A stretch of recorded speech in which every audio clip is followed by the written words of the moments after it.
let us see what will be the sign if a negative number is raised to an even power. Hello dear students, this is Samruddhi. I hope you all are good. Welcome back to another video. तो आज हम देखेंगे कि अगर मेरे पास negative number है और उसके पावर इवन नंबर है तो जो मेरा आंसर ऑब्टेन होगा उसमें उस आंसर की वैल्यू पॉजिटिव रहेगी या नेगेटिव, या अपन कह सकते हैं उस आंसर की साइन पॉजिटिव रहेगी या negative. Let us consider example.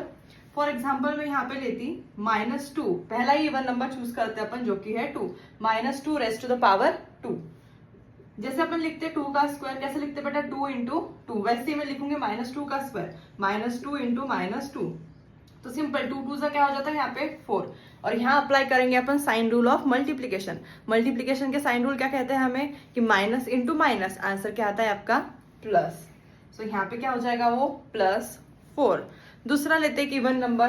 Suppose अपन लेते -2 के पावर में 4. कितने बार -2 है? 4 बार. तो ये हो गया 2 2 4, 4 2 8, 8 2 16. Sign minus into minus plus, plus into minus minus, minus into minus, फिर से क्या हो गया plus.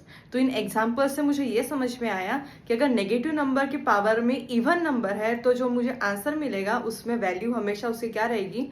Positive. So a negative number raise to an even power is always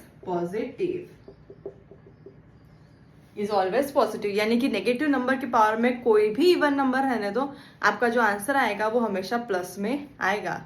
ये एक इंपॉर्टेंट चीज याद रखना. और एक चीज याद रखना कि जरूरी नहीं है नेगेटिव नंबर की पावर में अगर इवन नंबर है तो जो आंसर आ रहा है वो भी इवन नंबर ही आए.